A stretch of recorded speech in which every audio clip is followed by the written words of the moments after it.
Good afternoon, sir. Good afternoon. Good afternoon. Good afternoon. It's my pleasure to welcome you all to this webinar. For those who are not aware, this webinar is one of the education pillars for ongoing protein campaign. We are prosecuting Nigeria called Protein Challenge campaign. The idea of the campaign is to draw attention to the challenge of protein deficiency in the country.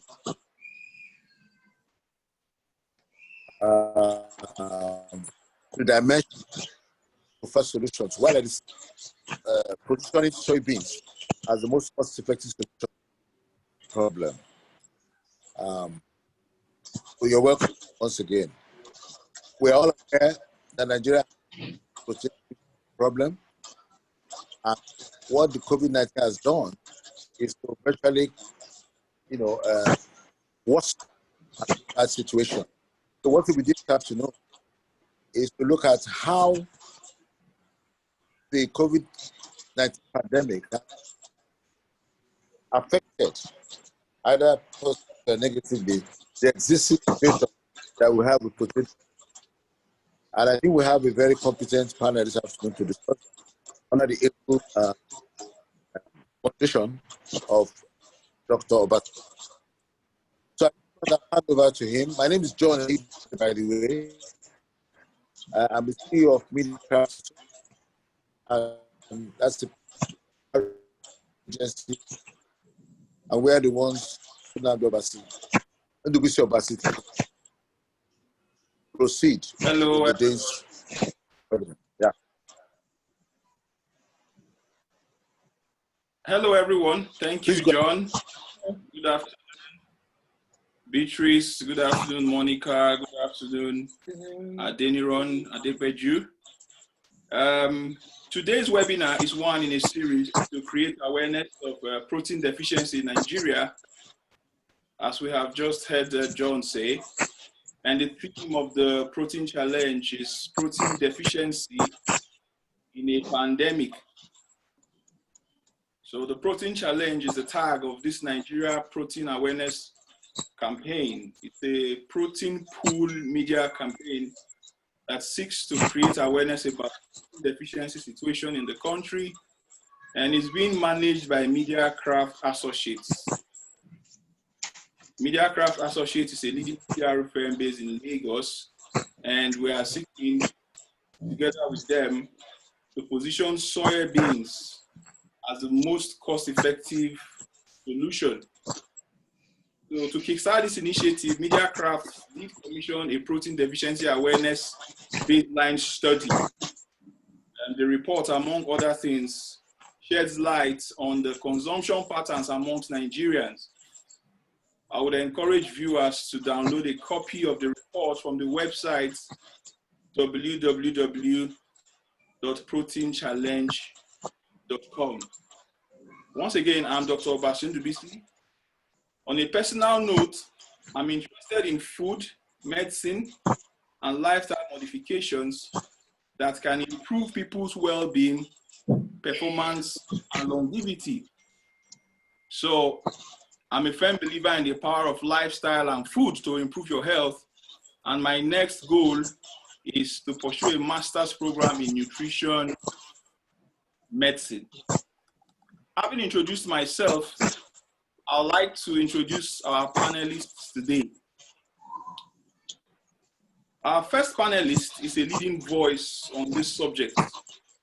And compared to her, I'm very immature in my learning about this. She's Dr. Beatrice Ogana Ikwenyo. Pardon me if I did not pronounce the name as it should, but she's a PhD holder. She's a chief lecturer in the Department of Home Economics, School of Vocational and Technical Education in Adeniran Ogusanya College of Education, Oto Itanikin in Lagos State. She's a nutritionist and is published in numerous international academic and research journals. You are welcome, Dr. Beatrice. Thank you, Dr. Obasi. I'll be nice to be you here. Opportunity I'll be giving you opportunity to address us shortly, but just permit me to introduce your co-panelists.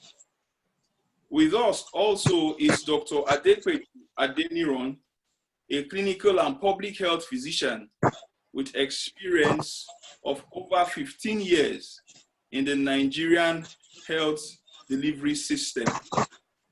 Dr. Adeniran is the co-founder and national chair of the Nigerian chapter of Women in Global Health, a multinational movement of women in healthcare devoted to global health improvement. Dr. Adepeju Adeniran, good afternoon. Good afternoon, Dr. Bassi. I'm very excited to be here, and I'm looking forward to all the insights that will be shared on the panel. It's a pleasure. Dr. Monica Omoirefo is my classmate, so we are good friends, yes? So she's the principal medical officer at the Asupro General Hospital, Abuja, and she has over a decade-long experience in medical practice. She's a member of the Nigerian Medical Association, registered with the Medical and Dental Council of Nigeria, and she's also active in the Association of Resident Doctors. Dr. Monica, how are you today? Fine, thank you. Good afternoon. It's good to be here. Thank you for having me. Okay, once again, thank you, Media Crafts. Thank you, John. Viewers and those who have logged in onto this webinar, if you enjoy this conversation, please post your comments, likes, and if you have any question, feel free to ask in the comment section, and the questions will be taken in due course. Please permit me to set the ball rolling. In the International Classification of Diseases, 10th edition, E40 to E60 are codes for malnutrition spectrum, with unspecified protein energy malnutrition at E65. Now, this is why this webinar is important. Now, according to UNICEF, Nigeria has the second highest burden of stunted children in the world. An estimated 2 million children in Nigeria suffer from severe acute malnutrition, and only 2 out of every 10 children affected by malnutrition is currently reached with treatment. These numbers are appalling.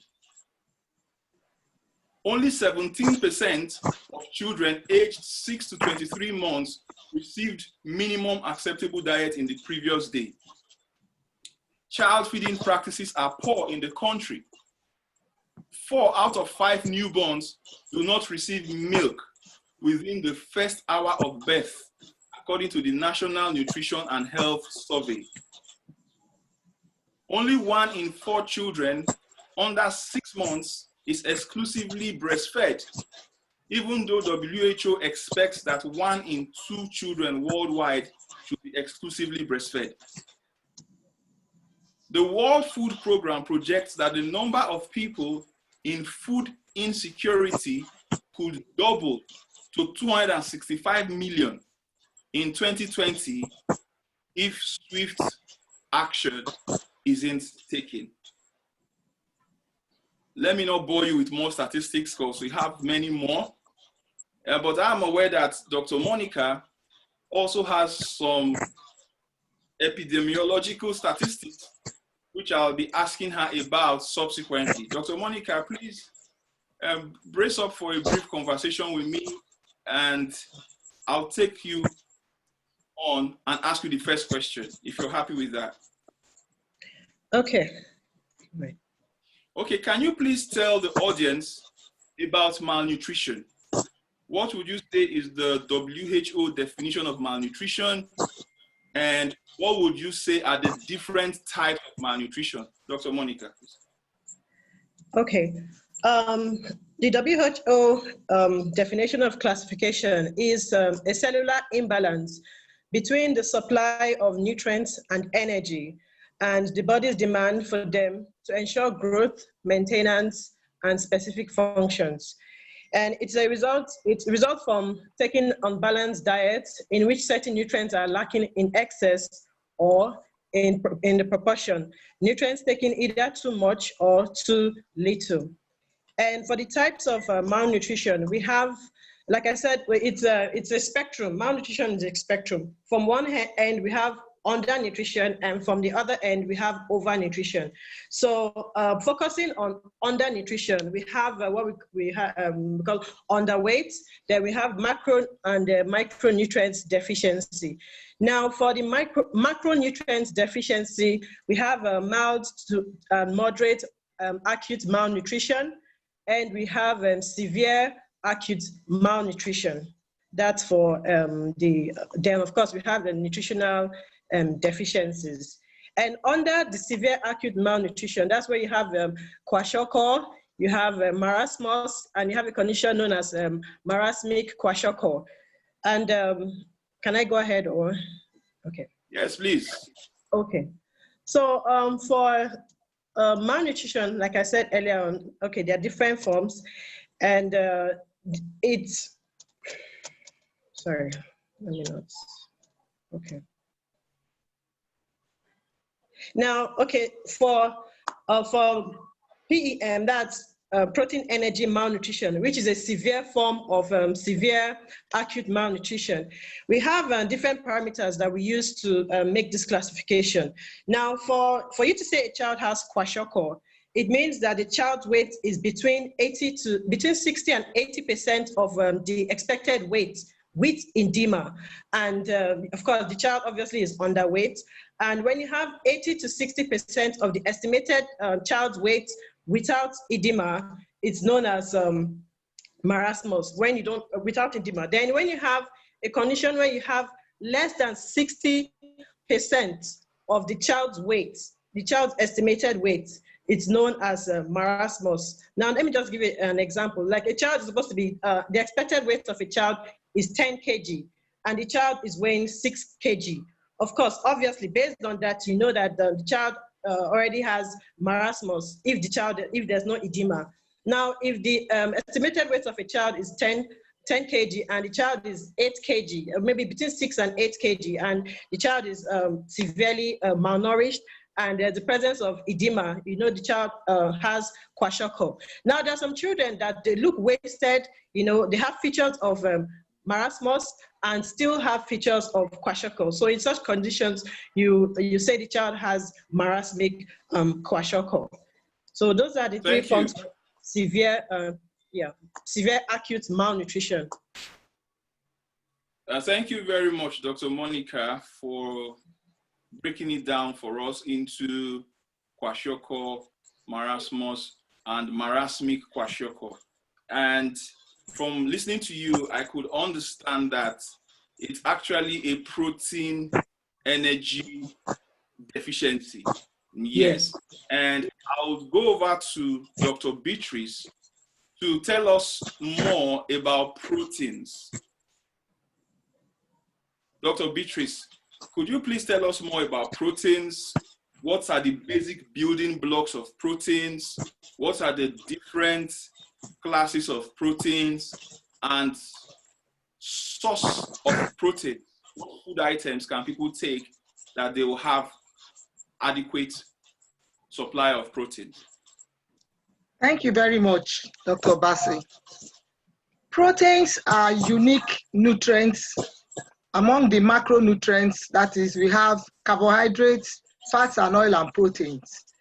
The carbohydrate and fats and oil give energy, while protein, because of the nitrogen content, has amino acid that is used to form the protein. So the building block of protein is amino acid.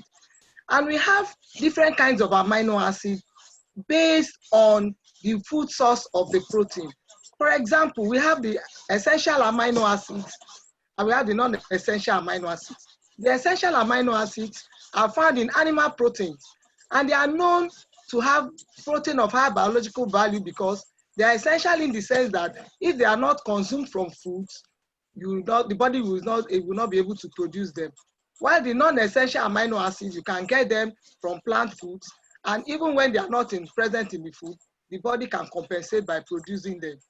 So the uniqueness in animal protein is because it has all the essential amino acids, like I said earlier. and is of a better quality than plant protein. But the problem with animal protein is that they are very, very expensive because of cost of breeding, processing, and packaging. While plant proteins are cheaper because it's easy to cultivate. However, the protein that the body prefers to meet the nutritional requirement of growth, maintenance, and other bodily function is the protein from animal foods. And since they are expensive, it's now a problem of people not being able to afford it. So they go for plant protein, which is of a lower quality. But the good news there is that there are some plant proteins that have been found from studies to be comparable to animal protein. One of them is soybeans, because it contains almost all the amino acids, the essential amino acids that is found in animal protein.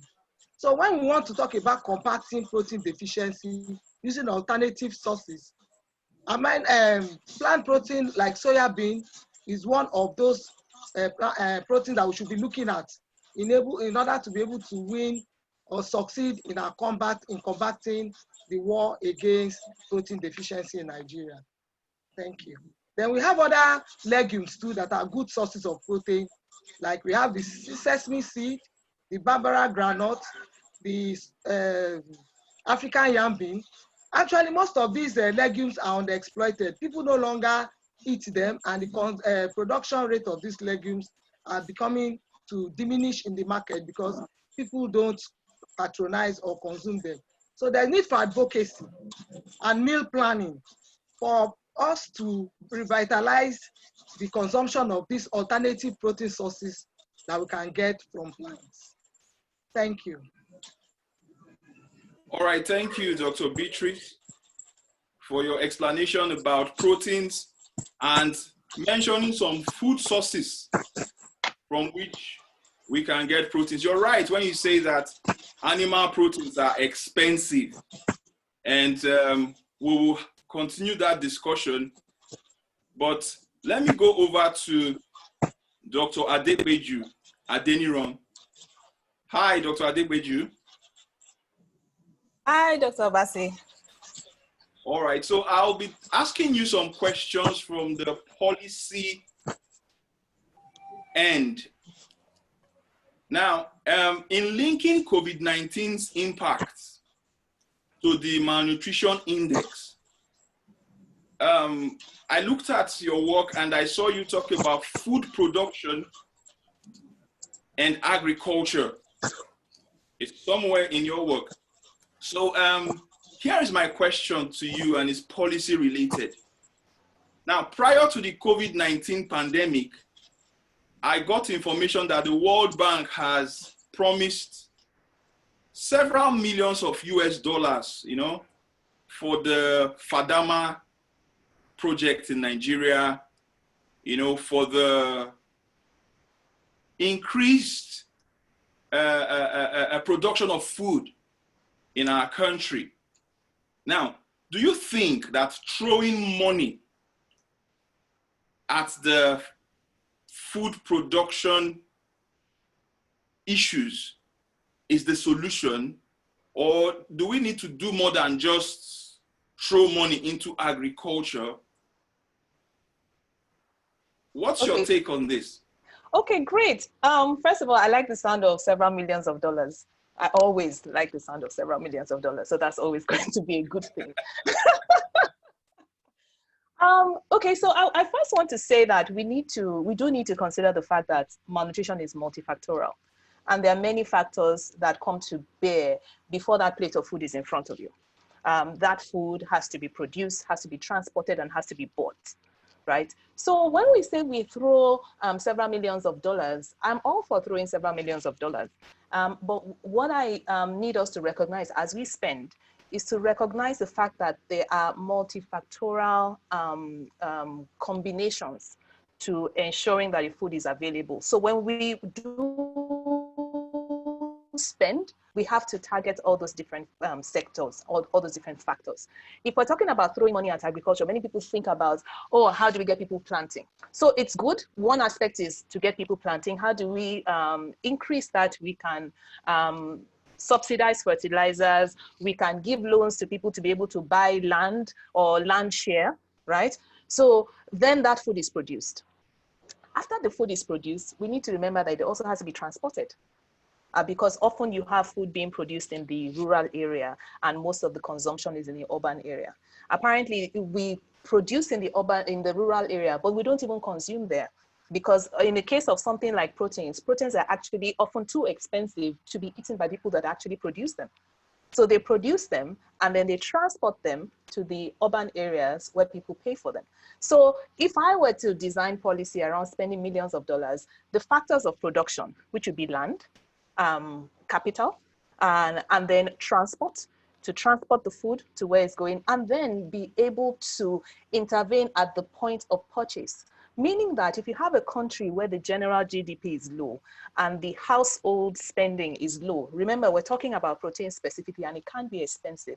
In which ways can we now try to match what we've produced and transported and brought in front of the consumer? In which ways can we, balance out any inequity? Do we then say, is there a way that we can subsidize even at the point of sale so that the person can can be able to afford it better? So in other words, what I'm trying to say is from a policy point of view, of course, we have to spend money when we recognize that we have a problem. But the issue often is that people think you spend only in one direction. You need to look at all the multi-factors and then spend, the interventions will be designed in all the different aspects of the intervention point. Thank you very much, Dr. Adeniro. That's a brilliant point you've made there.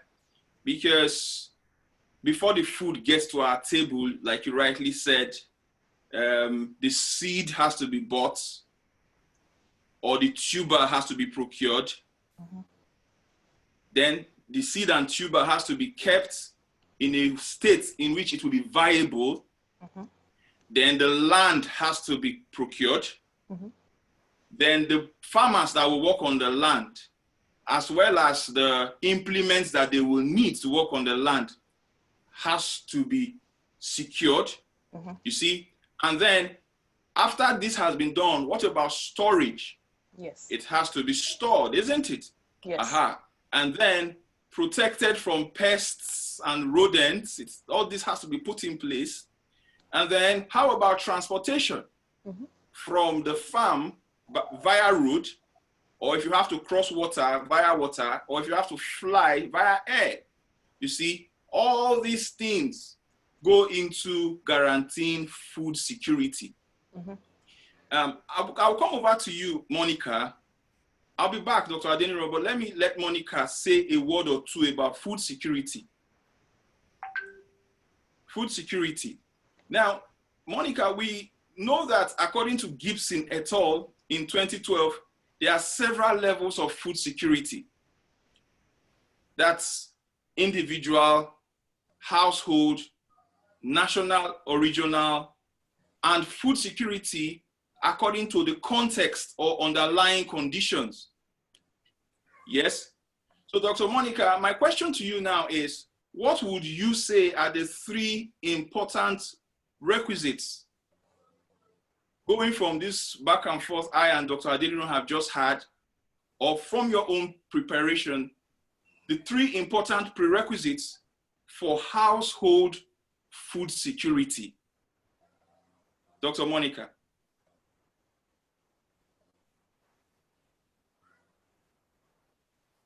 Hello, Dr. Monica, are you muted? Sorry, can you hear me? Can you hear me Clearly. now? Yes. Okay. Very well. Now, thank you for this question. Now, before I begin, first of all, what is food security? We have to understand that first before I proceed. According to 1996 World Food Summit, food security, it exists when all people at all times have physical and economic access to sufficient, safe, and nutritious food that meets their daily and dietary needs. And food, these food preferences, it's for active and healthy life. So when all these are in order, you say, yes, there is food security. Now, For us to establish food security, it is a foundation for, of course, a foundation for well-nourished population. Anyway, that's by the side. The three most important requisites for household food security are, first of all, adequate supply of food at the local level. Now, adequate supply of food is very essential. If a family's gross income is, that of the wife, and because nowadays we have both the men and the women working, unlike even in the olden days, women go to farm. So gross income of the family, the money put together aside for feeding, if it's adequate, then you say that family has good food security. If it's adequate enough for them to purchase the kind of food that is not just the quantity, but quality, and nutritious. Yeah, if they have that income, you can say yes, that that household has food security. Then secondly, food accessibility. A family may have the money, but no access to get quality food. So accessibility is also a very, very important factor, because where you get access to this food, this nutritious and important food, yes, if you can't get access to it and you have the funds, well, it's a problem. So accessibility is also very important as well. Then stability in food availability. Now, it's important that we have availability of food and stability of getting this food. If there's no stability, of course, in absence of any of these three factors, you have food insecurity. Now, let's take a look at what's happening in the country presently. We have, of course, Benue is the food basket of the nation. And for whatever reason, if Benue and other states as well, if they are not unable to provide, to transport their food to other parts of the country that need this food, whether it's rainy season or dry season, if they're able to transport this food to everybody's needs, then each household will meet their requirements. If this transportation of food is steady without interruption, and it's available to the public, then each household can confidently say that yes, they have food stability. In the absence of any of these three factors, adequate food supply, food accessibility, and stability in food availability, in absence of any of this can cause food security in the household. Thank you very much. Okay, thank you, Dr. Monica. On a lighter note, there's a comment from Victor Oriola. Victor, nice to know that you are listening in. He says, why are we having all female panelists?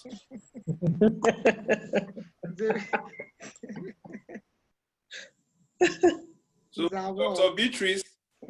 Beatrice, please answer in 30 seconds why we're having all female panelists. Yes, it's a women's world, because women have all the natural endowments that God has given to women is different from that of the men. We are more wired in every sense of the environment than we are more wired. The way God has wired us physically, mentally, and psychologically is different from the way men were wired. So we are able to stand and handle issues from the feminine angle, from the masculine angle, and from the children angle and the elderly angle. So we are more balanced the way we are wired than the men. So, and you find out that we are all in every profession, and there's no limits for the women. Thank you. Dr. Adekbeju and Dr. Monica are clapping for you. I'm sure Victor regrets even looking for Dr. Beatrice's trouble at this point. the way I'm sure he's just like, I should not have just looked for trouble this afternoon. Okay, so another commentator, Taye Kehinde, it's good to know you are listening in, says that women prepare the food and look after the home. All right, so Dr. Beatrice, this is your question now. Thank you. Can you eat healthily and save money? Because we've heard Dr. Monica talk about food security, availability, accessibility, and affordability. And we've also heard about throwing so much money into agriculture and food production. And it seems like, you know, money makes protein easy to come by. However, can you eat healthily and save money? Dr. Beatrice, please. Thank you very much for that. Thank you very much for that question. Yes, you can eat well and save money if you have the knowledge of nutrition. Because people usually take food and feeding and nutrition for granted. That is just eating food. But having the knowledge of nutrition and how to plan meal and know what constitutes an adequate diet, you will not waste money buying food that will not give you the nutrition your body requires. So it has to do with having knowledge of nutrition, knowing what constitutes an adequate diet or an adequate meal, planning family meals ahead of time, and knowing how to select foods, the right foods that will meet your nutritional needs on a daily basis. That will help you to eat well, eat healthy, save money, and engage in other economic activity. And I want to talk more on having an adequate meal, if you permit me, Dr. Obasi. Can I go on? Please go on. Good. What constitutes an adequate meal? Initially, people were calling it adequate diet, but nutritionists have come out to say, when you call it, say it's adequate diet, balanced diet, people tend to misunderstand what really we are talking about. So we now refer to it as an adequate diet. And an adequate diet or meal is that meal that contains all the food nutrients in their right proportion, that is eating at a sitting. And what constitutes this adequacy in proportion has to do with the amount of energy in the food, which is supplied by carbohydrates and fats. And for it to be adequate, the supply of these two nutrients should be 50 to 60% of the meal we are consuming. Then protein, which you can get from both plant and animal sources, should be between 15 to 29%. Then all the micronutrients, that is the vitamins and minerals of different categories, should constitute 7 to 9%, while fiber should be about 2%. Now, why it is this way is, by the time you consume your meals in this proportion, your energy needs for the day is met, your protein needs for the day is met, your micronutrient needs for the day is met, and your fiber needs is met. And people ask, oh, why do we bother with fiber? Because fiber, humans cannot digest fiber because we don't have the enzyme to digest it. But it's important because it plays some role in clearing the colon and aiding bowel movement. So it is important to add fiber to our meals so that by the time you eat and enjoy your meals, you get the nutritional benefit. You're also able to remove waste from the system of those foods that were not able to be digested. We can always replicate this in our normal meal planning charts by replacing each of these components of the proportion with individual foods. And the key is that the more variety you have in the meal, in the food items you add to your meal, the better your chances of meeting your daily nutritional requirements. Thank you. Okay, thank you. Thank you, Dr. Beatrice. Let me just mention 3 practical tips for our viewers to cover the basics of healthy eating. 3 practical tips. 1, base your meals on higher fiber, starchy carbohydrates. 2, eat lots of fruits and vegetables. 3, eat more fish, including a portion of oily fish. And I would also add, get your protein from plant sources like legumes.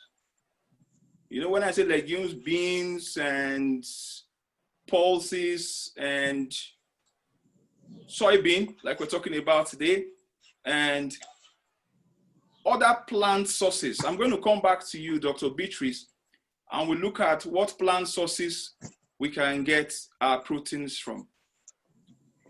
Thank you very much. Dr. Adeniran, you know you are my policy expert on this webinar, so I will take you on again.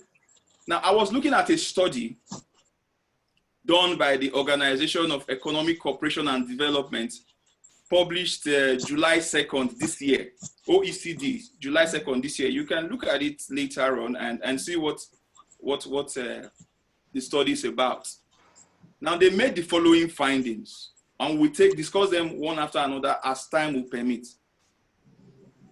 Would you agree that COVID-19 has placed unprecedented stress on food supply chains?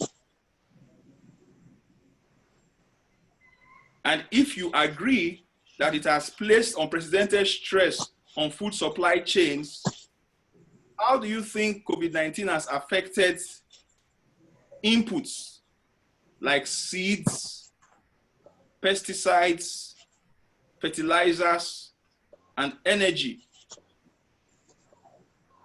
Over to you, Dr. Adepeju Adeniran. All right. Thank you very much. I'm going to just give a very, very brief, 30-second background. I mean, over the past 1 year, we've all talked so much about COVID-19 that there wasn't really any need to even start this webinar with introducing how we got here. Because, you know, for the past 6 months, at the very least, all what we've all heard is how we've, you know, COVID to the max. But I just want to give a quick brief history, and again, it's less than 15 seconds. So the first quarter of this year, 2020, it became global, and you know, it's a disease, COVID-19, a disease of public health importance. The WHO declared in early March 2020 through the IHR system that it was something that it was a disease of global relevance.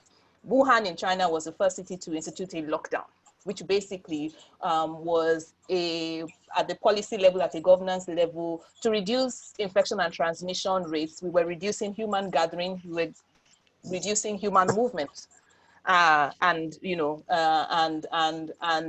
migration. So countries in Europe quickly followed, because from China, we started seeing cases rise in Europe, and the mortality, hospitalization was, infection mortality, hospitalization was very high. Other countries in other continents also, Australia and New Zealand, who we are mentioning now because they had very good outcomes, because they were very strict about quickly putting that lockdown in. When we talk about the African continent, the projection for Africa was a mixed picture.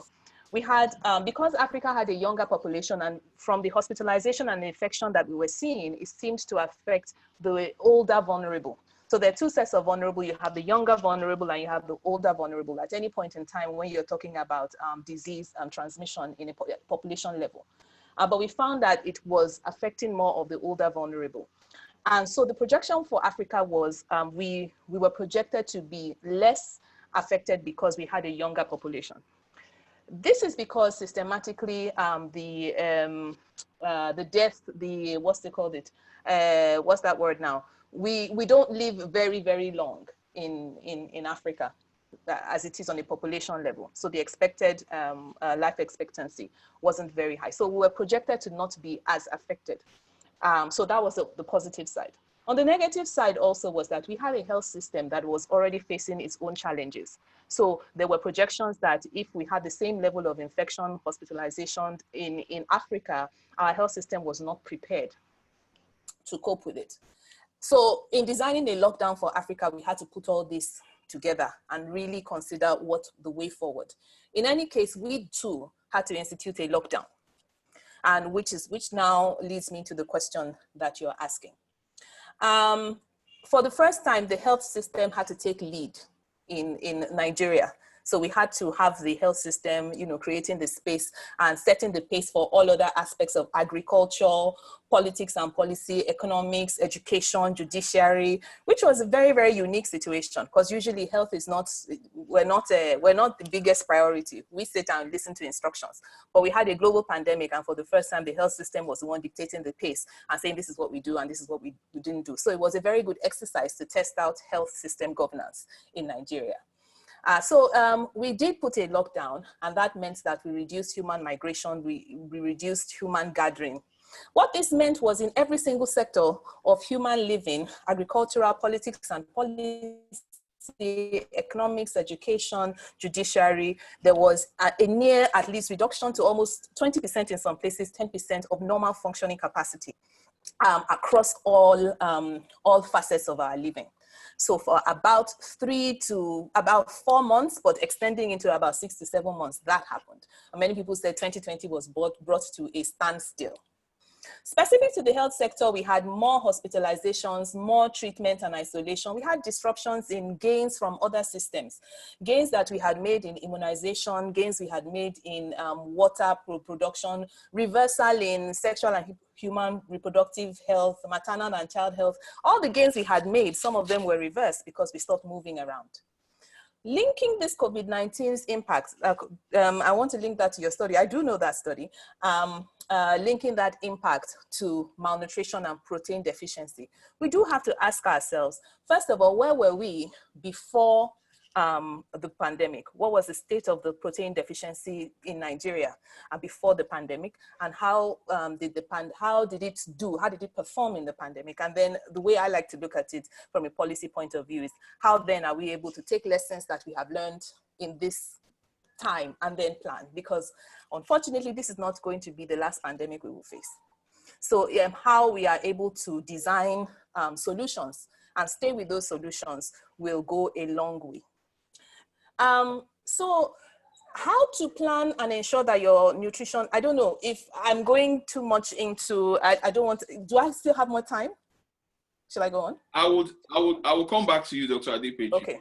Yes, because honestly, I looked at your work and it took me very far and wide.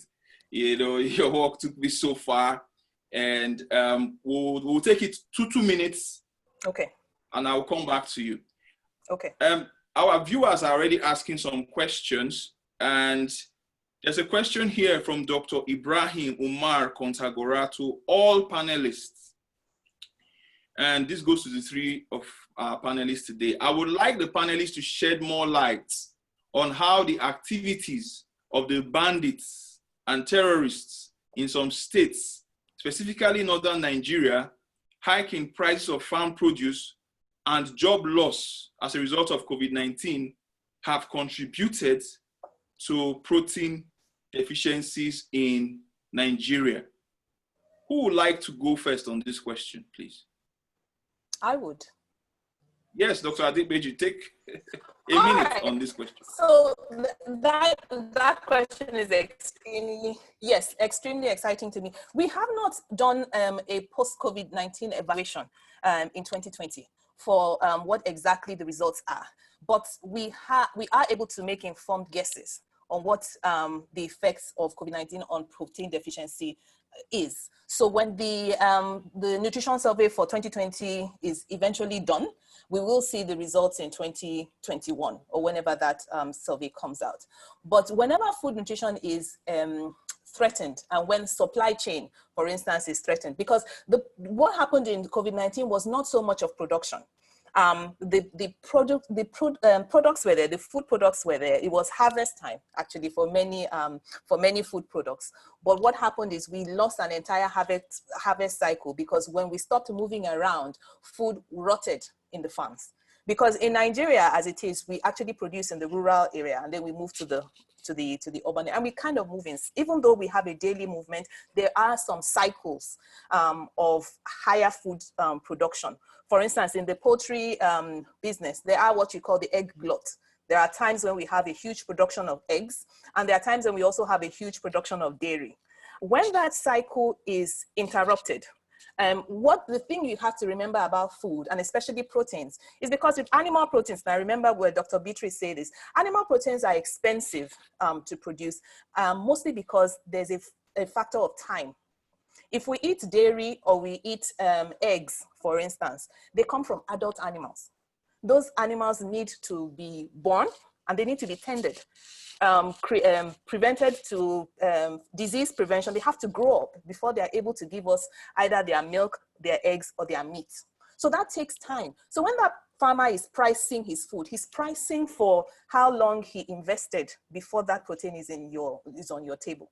What this means then is that if there's a break in food security and you lose the opportunity to sell that it's not elastic. You need another, if you're talking about a cow, you need another year to be able to grow another cow. So when you, in the sense of a bandit shoots a cow, you need another year or 18 months to be able to produce another cow that can give the value of that cow that was killed. The same thing if you have a harvest that was rotted on the farm because there was a lack of transport. When that harvest is bad, you need another cycle of another 3 or 4 months before you're able to produce. And that means that when food supply is interrupted, it's not perfectly elastic. So if we say, oh, the lockdown is over, we expect, oh, you go back to the market and you find the same amount of food. No, we lost time, and that time is going to lag. There's a lag in which before we can actually begin to see the system try to repair itself. And that has been seen in the COVID pandemic. So I will not be surprised when we do a nutrition survey in 2020 and then have the results in 2021 to begin to see nutritional and protein deficiencies that occurred exactly because of COVID-19 and other underlying issues. Okay, thank you very much. Does anybody else want to comment on how the activities of bandits and terrorists have caused the hike in food prices? Yes, Dr. Monica. Yes, thank you very much. As we all know, these bandits, when they attack villages, people's livestock, people's produce that are already in their houses are either taken, burnt, or destroyed. And that leads to, of course, poverty and malnutrition. That alone has a psychological effect on these people. Most of them become depressed, desolate, and very, very, unstable. Then again, some of these bandits, when they kidnap these farmers or people, they demand ransom from the family members, and these family members are just barely, they're just barely surviving. So they have to borrow. They have to look for money from any means to pay this ransom so that they can get their loved one back. That also depletes, their gross, like I said before, the family's net income or gross income.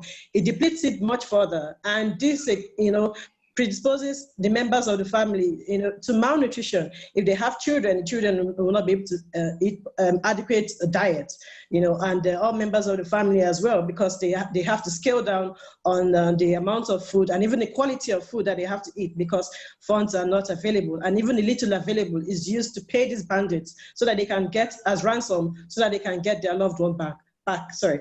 Then secondly, like Dr. Adepoju rightly said, they cannot go to the farm because of fear. They know that these bandits are in the farmlands or in the bushes and all that. So they are scared to go to farm. When they are scared to do that, no security. They cannot get what they have planted. And that on its own part, they cannot feed, they cannot sell. And so it also increases malnutrition. It also increases poverty. And of course, poverty and malnutrition, they go hand in hand. Thank you very much. Okay, thank you, Dr. Monica. I have some more questions here, but I think Dr. Beatrice wanted to throw some more light on Dr. Umar Kontagora's question. Dr. Beatrice, briefly. Okay, yes, it's true. Before the COVID-19, the activities of bandits in the north had already affected price of food, because the little food or whatever they have left to sell becomes expensive because they need to recoup the amount they have invested in farming for the year. So we found out that before then, cost of food had already gone up. Then also there's a habit that people that plant foods or produce these foods don't consume them because they think of the economic effect that they are going to get when they sell, and they tend not to eat what they produce. So COVID-19 or no COVID-19, the action of the bandits has already compromised the nutritional status of both the producer, the consumer, and the situation is really tight, and it will take a multifaceted method of intervention to solve the problem of malnutrition in Nigeria, even after COVID-19. Thank you, Dr. Beatrice. We come to the multifaceted way of solving the issue. But I want Dr. Adepoju Adeniran to prepare for this question. It will come to you next. It's about Fadama project. It was asked by Nnawihechi Meremeze. Please just prepare your minds to make a 2-minute comment on Fadama project. He says, what is it all about and who is participating? Please help me look into that. But Dr. Beatrice, let's continue the thought you were just sharing. For Inshola Oyebola has a question. With the current inflation and hike in food prices, how do we ensure a healthy population and prevent protein deficiency? Dr. Beatrice, let's also add that to Nnawihe Chimeremereze's question again that says, can you give example of food that contains protein, carbohydrates, fats, micro and macronutrients all in one food? Thank you very much. I think I should take the last question first. Now, when we say a particular food contains protein, for example, it doesn't mean it contains only protein.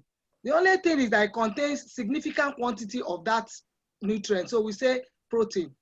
Example is soya bean. Soya bean is rich in protein, in fat, in carbohydrates, and some other micronutrients like zinc, though the availability of these micronutrients in legumes is an issue when it comes to absorption in the body. But most food, like I gave a legume, for example, soybean is one. Groundnut is also another one that contains carbohydrate, fats, and fat-soluble vitamins, because when you find fats, you find fat-soluble vitamins A, D, E, and K. And most raw foods, too, are rich sources of vitamin E. So the issue is the food has these nutrients, but how you process the food matters or will determine whether you have access, whether the body will have access to these nutrients when it is consumed. Because in the process of cooking or processing or preparation, the way you go about it, you may lose some of these nutrients. And there are also some factors inside the food that makes the nutrient not to be available in the body when it is consumed. They are called phytonutrients. So by simply soaking, fermentation, and roasting and other processing methods helps to remove these anti-nutrients that are in the food that may chelate the availability of these micronutrients. So I think I've answered that question of one single food that contains all the nutrients. Please, can you, the second question on, can you remind me of that? Like I lost my thought on it. We'll do this one together. With the current inflation and hiking prices of food, how do we ensure a healthy population and prevent protein deficiency? Two ways. In my own opinion, two ways. First, we should go back to some of our foods that that are underexploited. We stop eating some of our foods because of technology that has brought in new foods. We have cocoyam, we had potatoes before yam and pando and all those other processed foods came on. We have other legumes. Everybody is eating cowpea. Cowpea is not the only legumes available. We have other legumes like sesame seed, locust bean. The fact that you add some locust bean to your soup and stews, you are adding value of protein into your food. Groundnut is there, melon seed. The habit in Nigeria is that we eat groundnut as a snack. But do you know you can eat groundnut as a main meal in your soup? The way you prepare your cowpea, you cook your groundnut and make it part of your food. Then we also have other foods, because the issue we have is hunger. Like when Dr. Refo was talking about protein, energy, malnutrition. The malnutrition is not only about protein, it's also about energy. That means people are not having access to food, or the quantity of food they are having is not enough. So, and the body's first requirement for nutrition is energy, then protein. It is when there is the body doesn't have access to energy, what happens? It breaks down the protein in the body and converts it to energy, because survival of the body is ultimate before other functions. So when we go back to the foods that were underexploited, then secondly, we go back to gardening and home gardening. When we were growing up, we didn't have a fallow or empty lands. Every family had a little place where they grow some food crops. So when you grow some food crop, you reduce the pressure on the available food in the markets, because the food, there's maybe scarcity So when you have so many people chasing the little food in the market, nobody is producing at the sedentary level, you find out that the one in the market becomes expensive. Then also the issue of middlemen in distribution food chain. The farmers produce the food and they put it at minimal cost. At times I go to farms, I own a farm, and I go there and when I produce, the COVID-19 actually made me to go into large scale farming. And I found out that when we produce, the cost is minimal. But by the time it gets to the market, the middlemen that come to pick it up, it gets to the market, they are selling for like ×3 of the cost of what they bought the food in the market. So I think, I don't know who should intervene at that level, but everybody wants to survive and it's a capitalist country. So you have access to the farm produce, you fix the price and you sell at your own. But I don't blame them because there's no preservation technology. So you consider the price, the cost of the waste, the raw food that we eventually waste. So you use it to fix your price. But if government could intervene with processing plants in strategic area where people can process and store the ones they are not able to sell for use another day, I think it will solve part of the problem of food insecurity. Okay, we come. Thank you, Dr. Beatrice. Excellent. You've made 3 points: gardening, going back to foods that we have already forgotten, and there's one other point you made, very brilliant point. We will come to Dr. Adegbeju to give us some policy issues. Maybe you are still looking up the Fadama situation. Okay. Right. So, no, I'm not looking at the Fadama situation, but it's great where Dr. Beatrice ended because I will give you.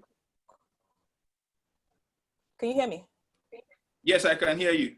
Okay. So I want to just take off from where Dr. Beatrice landed, and it's a very important point, and link that to Fadama. And I think it was an excellent place to design an intervention.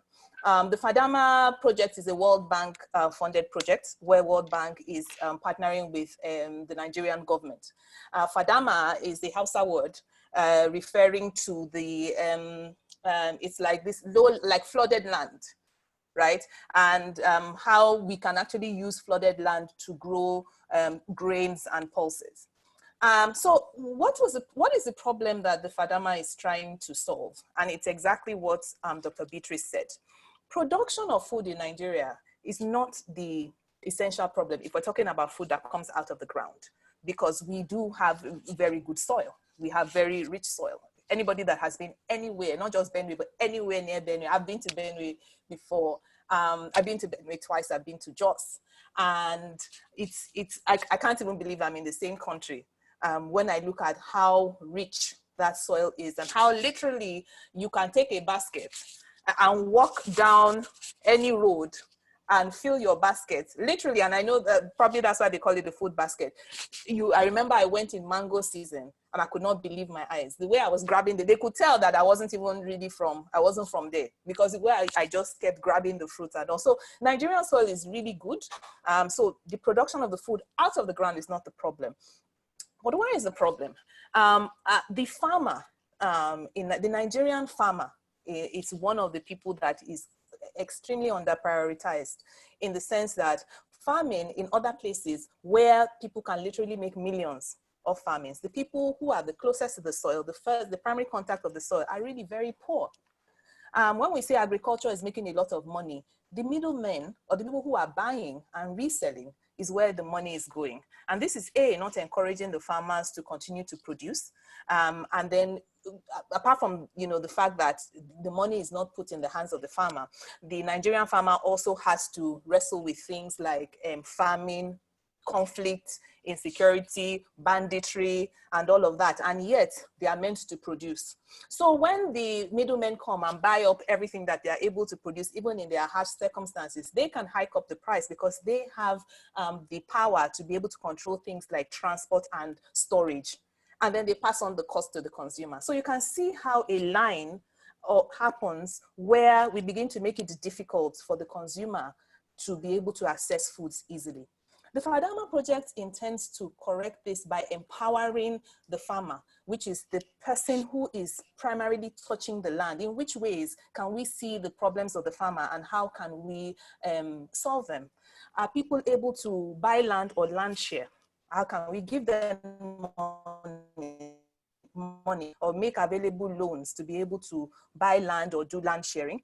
How are we able to, it's at the community level, how are farmers able to get access to things like produce and then be able to sell also directly? Even in Lagos where I am, I think on Sundays, I don't know the experience of everyone else, but in Lagos where I am, on Sundays, you're able to find these tiny farmers markets where farmers will come together, maybe at the end of the week, the end of maybe Friday evening or Saturday, gather what they are able to get on a truck and then come directly to Lagos. Some of them are coming from Ijebu or Ogun states or places that are close to Lagos, and they want to come directly to the markets to be able to sell directly. And that's one way that they want to periodically leapfrog the issue of the middleman or the increase in prices. So if you're able to go to a farmer's market in Lagos, you see that the prices of your legumes or pulses are significantly lower.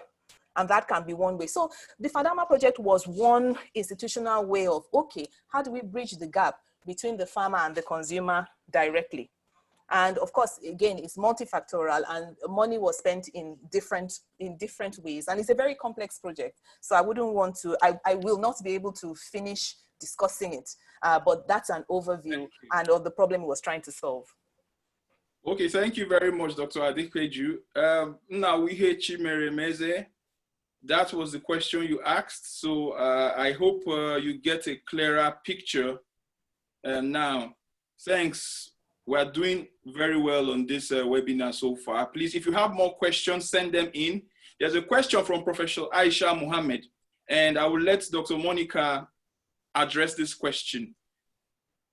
What plans can we put in place to enlighten widows or mothers in IDP camps on eating adequate diets using our indigenous food that is produced in our locality?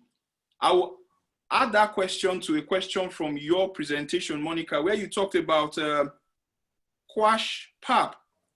You talked about Kwash Pap from when you were discussing clinical treatments of kwashiorkor and marasmus. And I think it was from a study in Jos University Teaching Hospital, JUTH. If you can just look around for it and see. In that Kwash Pap, you mentioned pap, you mentioned other things in addition to pap. It's there somewhere. And Dr. Adekweju Adeniro has just told us of her trip to Benue. I have not been to Benue, but I hear that every family in Benue, almost every family in Benue, has a garden or a farm. And Jos as well is similar because of the good weather, good soil, and the culture in those places. So the question is specifically about widows and mothers in IDP camps and how we can encourage them to eat adequate diets using our indigenous food in their locality. I think Dr. Monica is ready to talk to us now. Okay, thank you very much. Okay, now, first of all, we have the widows in the IDP camps, do they have access to their indigenous food? Because in my understanding, I don't think they're allowed to farm as such.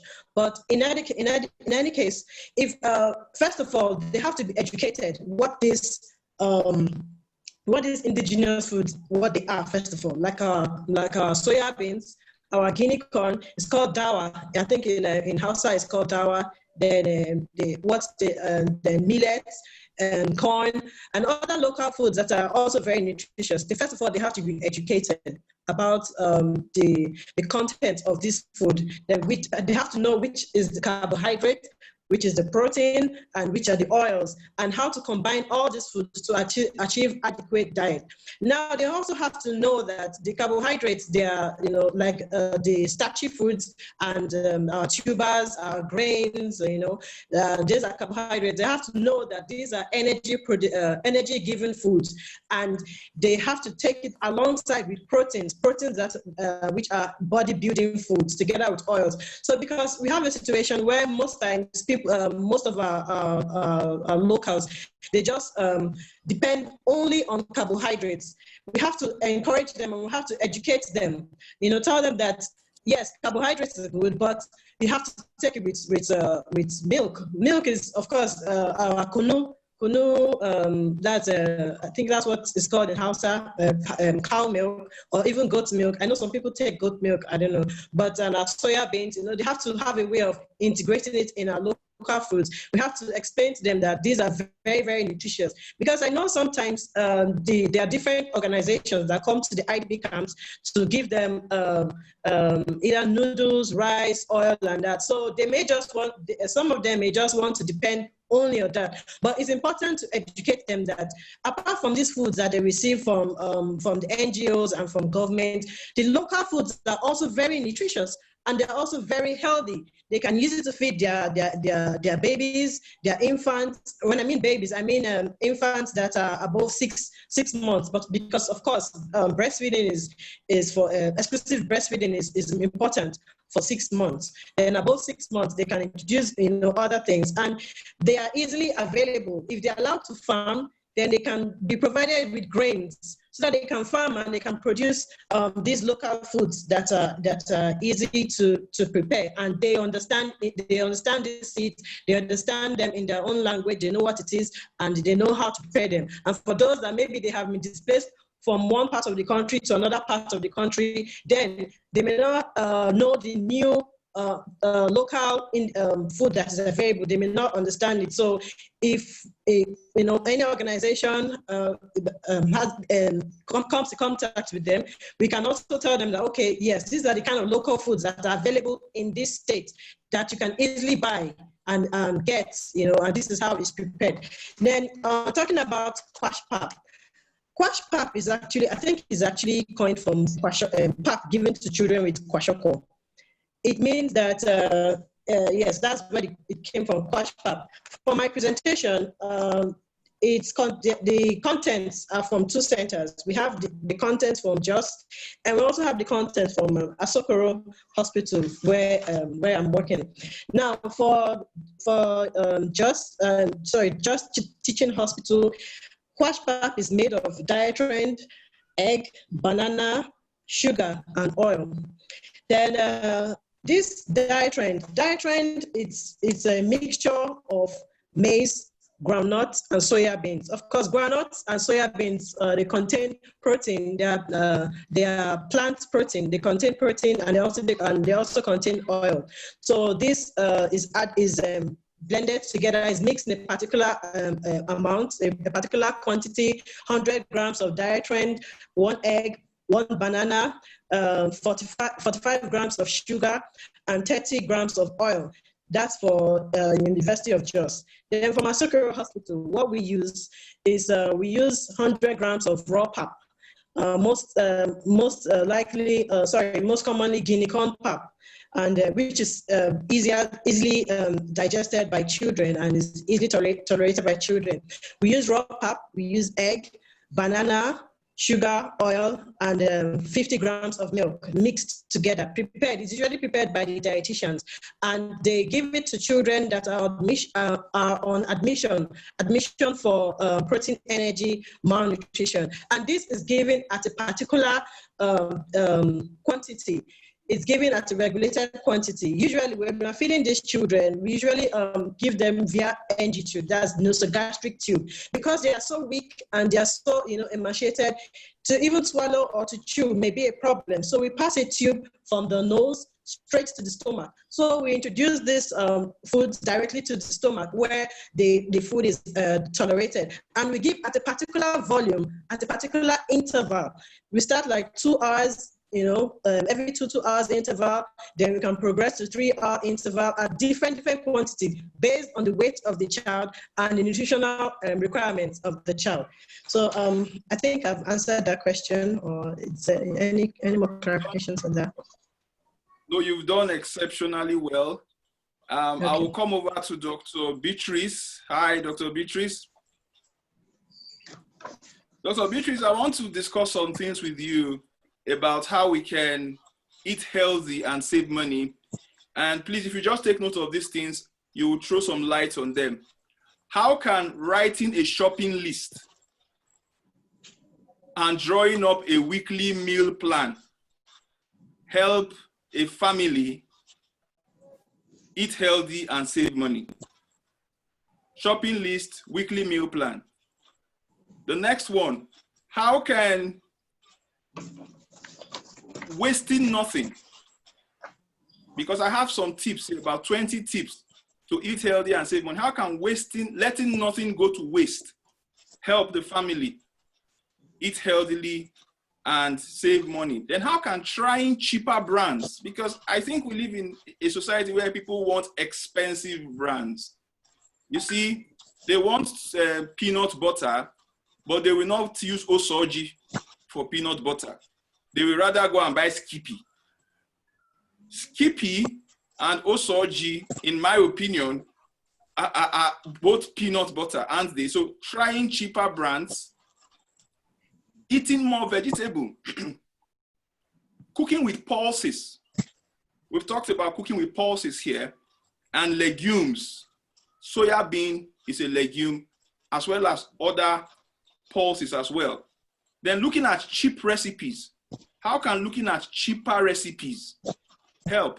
There was a time when tomato was very expensive because of the crisis in the north, you see, and I suggested to people to make garden egg sauce. Since tomato is pricey, make garden egg sauce. So looking at cheaper recipes, I wonder how these can help. And if we must buy chicken, how about buying our chicken whole rather than buying in small chunks? So please think around this while I take on Dr. Adeniran. Hi, Dr. Adeniran. Hi. Good. Okay, so I've been asked that we are going to begin to round up.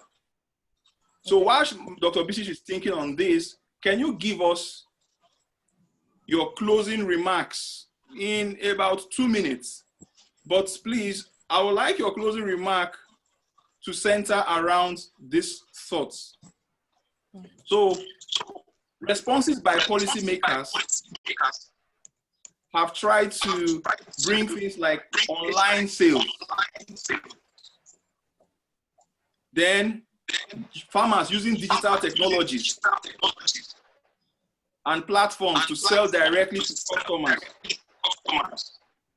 Restaurants using takeout and delivery. So what policies like this do you think can help? Maybe in city centers to gain access to food directly from the farmers, directly from the restaurants without too much contact. Okay, so I don't know if I'm getting a bit of feedback, so I don't know if you can hear me. I can hear you. Okay, so your policy responses are specific to COVID-19, and we'll move forward, which I alluded to. What lessons can we learn? Can we all mute our mics? Yeah.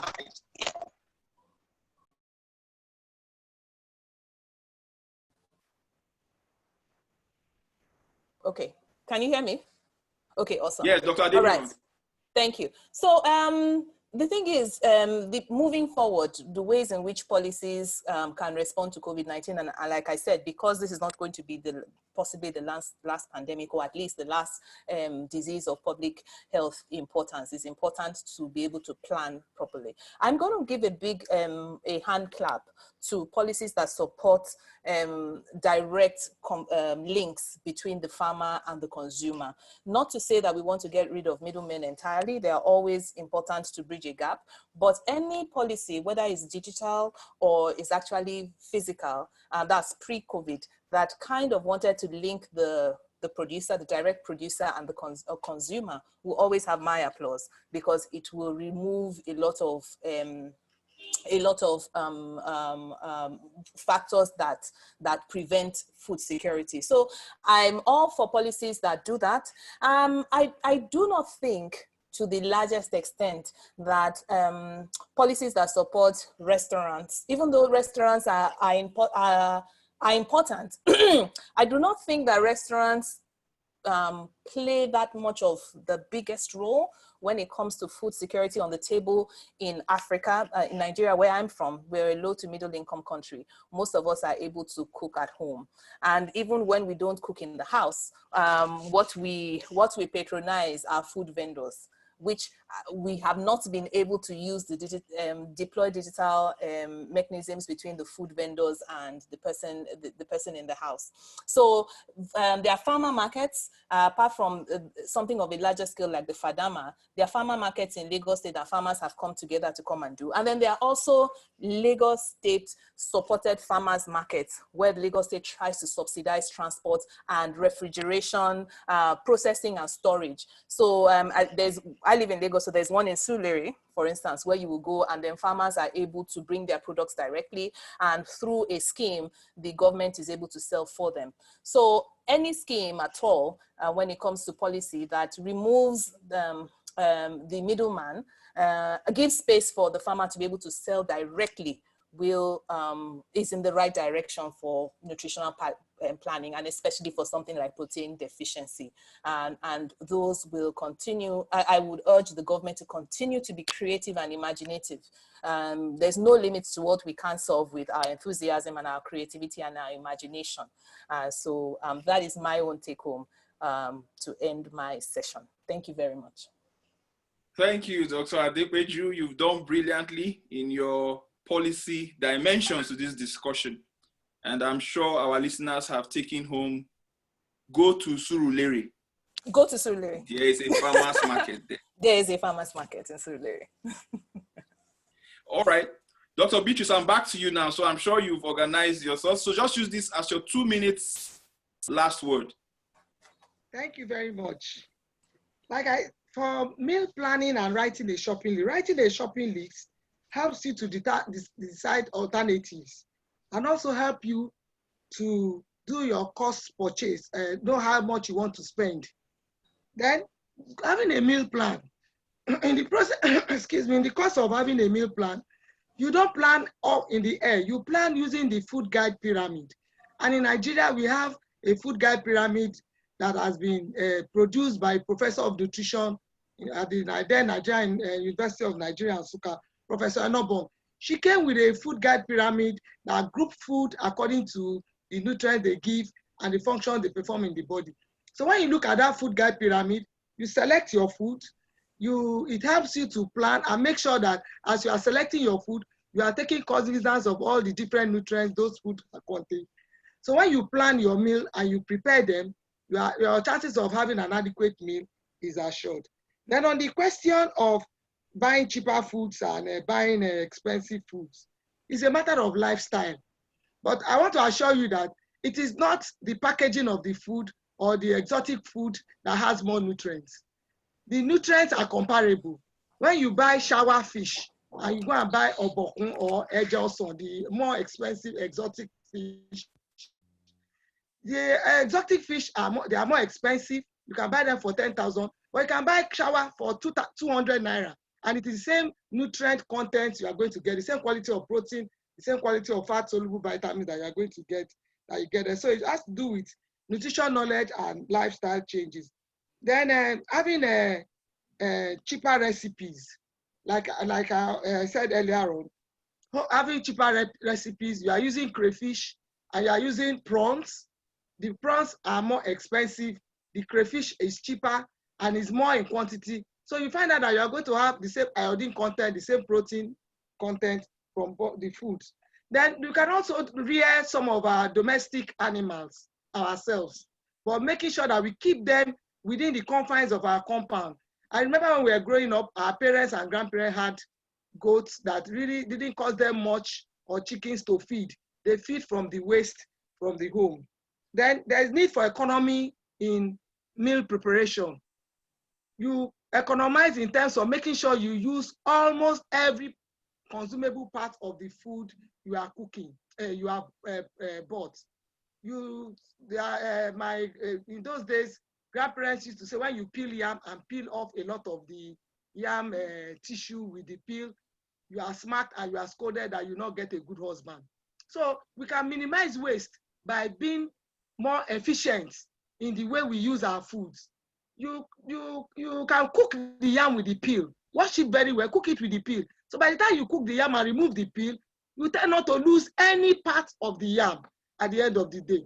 So it's a matter of nutrition education, like I keep saying. We keep educating ourselves and making nutrition education or study of nutrition one of the subjects that is compulsory at the primary and secondary level, school level. Because at the end of the day, if you are healthy, you can be a professional and be a healthy professional and a big businessman or a politician. But if you are not eating right, which is the foundation of your health, you spend more money on medicine, which can be preventable when you use food to make sure you are healthy.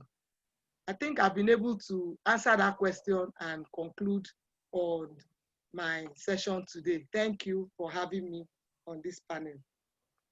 Thank you, Dr. Beatrice. Thank you, Dr. Adebeju. I'm expecting Dr. Monica Omoirefo to come and give her last words. If she comes on, I'll talk with her. But let me read some comments from the chats. Somebody says, that's very right. Well done, Dr. Beatrice. Dr. Beatrice, you have some fans. Thank you. Thank you, Dr. Victoria, for that comment. Chioma Umeha says, very apt presentations. Looking forward to the documents mailed to us as usual. Chioma, we will look into that. Feisha Yoshwaibu says, thanks a lot. This lecture is timely. Ibiyemi Olayiwola says, Beatrice, very good. Beatrice, you really had fans today. And she asks, how can you encourage farmers to produce and consume more protein? You've really talked about this. You've talked about when our families, when we're growing up, used to have chickens, goats, and all this.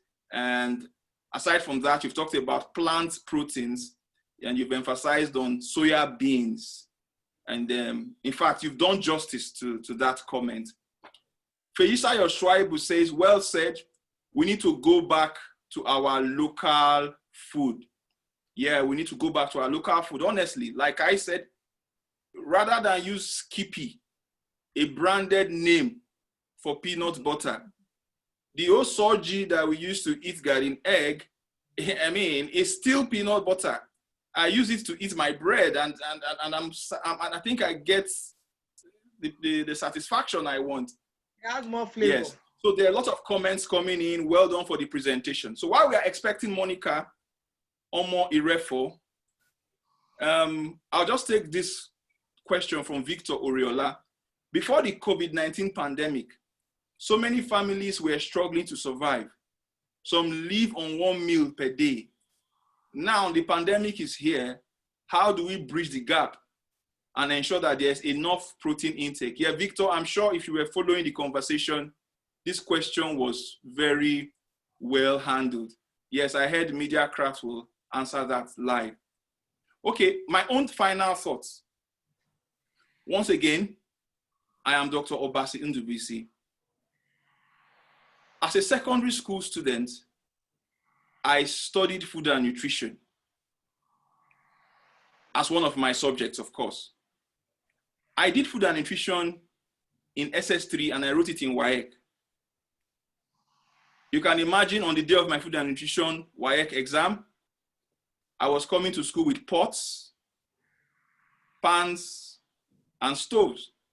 For my final year exam, my WAEC food and nutrition exam, I baked a cake, I iced it, I prepared a 3-course meal, and I was only 15 or 16 at the time. Ever since my secondary school days till now, I have been a lifestyle modification enthusiast. I have always been interested in how good food can keep you away from good doctor. And so today's conversation for me is something that is very dear to my heart as someone that is thinking of pursuing a master's program in nutrition medicine. Finally, there are many bottlenecks in access to food and food security. Availability of inputs for farming, notably labor for harvesting fruits and vegetables, is one. Secondly, so many plants have been shut down, notably in meat processing. Thirdly, there's restriction in air freight to bring in food cargo, especially of perishables. It will shock you to know that we import a lot of meat into our country, Nigeria. We import a lot of fish into our country, Nigeria. And now that there's restriction of flights, some families are beginning to feel the impact of these things. How do we circumvent all these challenges and ensure food security? Especially as the World Food Programme projects that the number of people in acute food shortage could double to 265 million in 2020 unless swift action is taken. Thank you very much. This has been our discussion today on protein deficiency in a pandemic, the Protein Challenge webinar series. Once more, thank you to MediaCraft Associates for this opportunity given to us. Thank you, John. Thank you, Elvis. Thank you, everyone in the back room. I'm sure this was recorded. The recording will be made available to us and to the general public. Your presentations are in my custody, are in Elvis' custody. He will make them available as well. Thank you, Dr. Adepeju Adeniran. Thank you, Dr. Beatrice. Thank you, Dr. Monica Omoirefo. This is Dr. Basin Dubisi signing out. Well, thank you very much. Before I call on my colleague to give the vote of thanks, let me just appreciate everyone as part of this webinar. I think we've had a very, very, very productive session. And I, for one, have been better educated on some of the issues involved here. This webinar series will continue. There will be other subject matters to treat. This campaign is going to continue to the end of next year. And so there will be many more opportunities for us to share ideas and knowledge on this subject matter. Thank you all for your time. I wish you all a good weekend ahead. I'll call on my colleague now, Choma, to give the vote of thanks. Choma, please. Hello, everyone. So I want to say a very big thank you to Dr. Ndubisi. Thank you so much for anchoring this session. It was really enlightening. I actually found out that there is a farmers market in my area in Surulere, which I'll also be going to ensure that I stock my house with goods direct from the farm to ensure that I also feed my family well. Thank you so much, Dr. Beatrice. Thank you for all the nuggets that you shared with us. Thank you, Dr. Monica. It was great listening to you. Thank you, Dr. Adepeju. It was really, really interesting. The recordings will be sent to everyone who signed in for this webinar, so you can listen to it again to get whatever it is that you didn't get here. Also, you can follow us on Protein Challenge Nigeria on our Facebook, Instagram, and Twitter channels. You'll get all the information you need. And also, I really want you guys to look out for the next webinar. It's going to be much more explosive. Thank you so much, everyone. This is me signing out. Thank you. Thank you. Thank you. Thank you. Thank you. Bye-bye.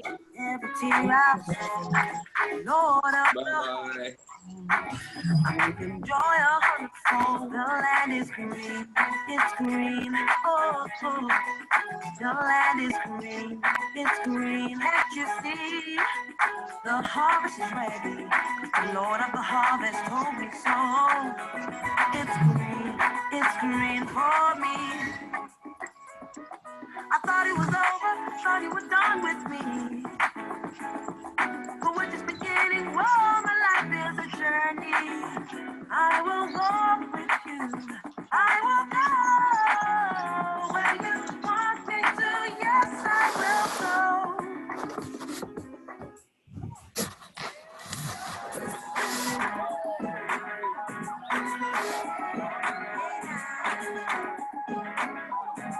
The land is green.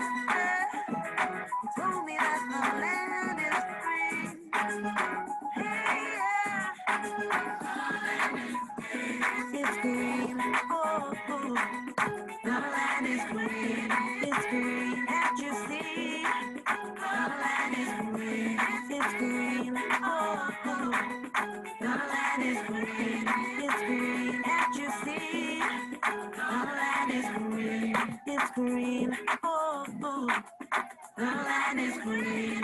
It's green. Can't you see? I can see all the harvest is ready 'cause he told me so. It's green and it's all mine.